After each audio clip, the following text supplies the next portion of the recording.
Hi everyone, my name is Sam Stone. I am applying for the MFA of Dramatic Arts at UC Davis, and today I get to tell you a little bit about the work that I create. It is an absolute pleasure for me to talk about the work that I do create. Been making work in the Bay Area now for 10 years. I think maybe there's 8 evening length productions and then many collaborations in between. Making work is a thrill. I'm a big collaborator, and I think the theme that you'll see between some of the different works that I'll share with you today is that I always really have an eye on the audience. So for me, whatever work I make is less a diary entry put on stage for people to watch and me not care where they're at or how they're engaging, but rather I play and experiment with lots of different elements, including where we are, maybe what characters I bring into my work, the timing of my work, and also using lots of different contextual techniques to support the beautiful abstraction and emotive qualities of dance, but to help ground them so that people can come along with me. I think I want to start talking about how you'll find most of my work is site-specific, and all of my work has collaborative efforts. So the first piece that I was going to talk about today was the first work that I put up in San Francisco. It was called A Crimson Hexagon. It was based on the work of Jorge Luis Borges, and it took place in a bookshop. We came up with a model of a recycled piece that lasted about 35 minutes and just kept going so that it could be done over and over again so we would catch more people coming into the space. For me, it's really important that a work is seen by people.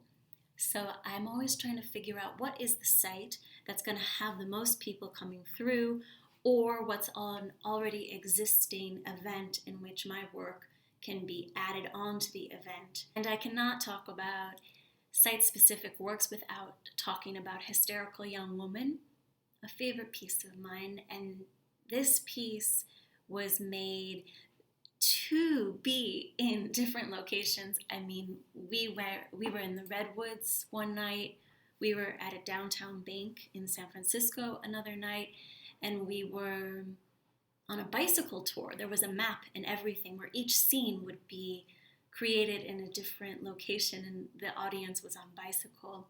And although I do love to make site-specific work that really works with the space, this was more improvisational, so that when we got to the site, we made the set choreography and set characters work with whatever space we were in. I think we were in a gas station at one point. There was a lot going on, but it was very enjoyable. And once again, I find that these real life situations with the imagination of dance filtering in can be very powerful. And I would love to continue talking about Hysterical Young Women, because not only was this full of site-specific spaces, but it was also very much an example of how I bring characterization and theatrics into my work. Hysterical Young Women was based around a main character, Evie, who I played, who was a socialite and really liked to present everything but didn't listen to what you said. In addition, her legs were tied together. She scooted around on a artist's red silk sheet, and she really actually became me. In studying the character, I started to feel her throughout my days. It was a little bit dangerous, but when I do study a character, I am very interested in the textural qualities of the movement. And that's how I worked to build Evie. Other characters in that work included somebody played the Wandering Womb, in which every time they came on, the movement was to represent this floating room quality. And in the background, we had whale sounds, and there was a huge surrealism effort upon how we would create the movement. A lot of strong yeses or strong nos, maybe it's got thrown out, and it was a little bizarre the way we grabbed things and took them, and the way we just kept moving through it, more like a play than work. Other characters included the desires, and then there was also the male gaze was a character. And so this is what really made more of a theatrical dance experience. In talking about character work, I would love to bring up the piece that I created called Year of the Fire Monkey, My Glam Rock Modern Dance Run.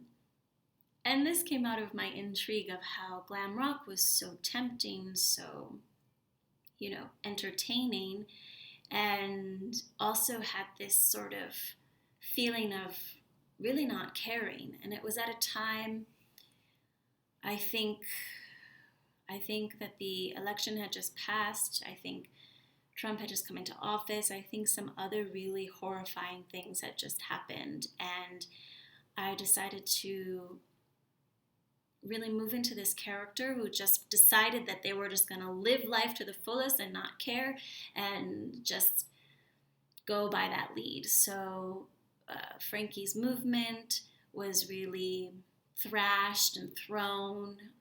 Studied textures of facial, punk, not caring.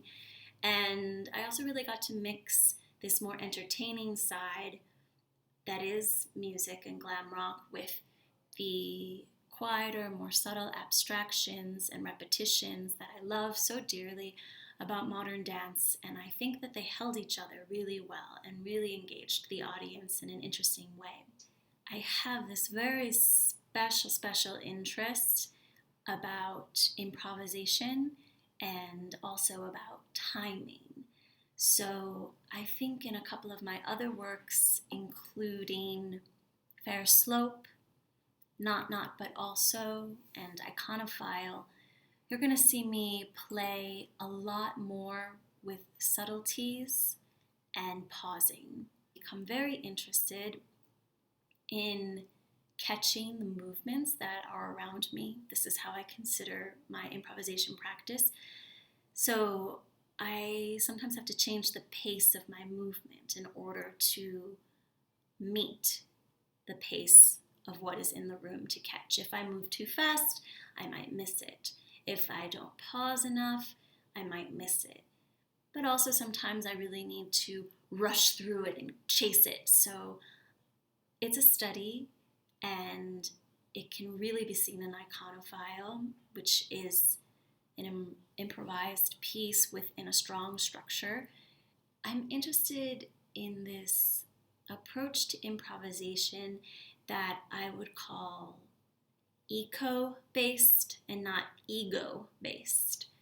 And what that means is, as an improviser, I train my dancers and myself to be aware of what's going on in the space and add to it, support it. Instead of just doing whatever you feel, impulse, all of that, it doesn't belong in this sort of work as much, but rather I am interested in what is in the space and how do we find it together, and then every next improvisational addition supports that idea until it's gone.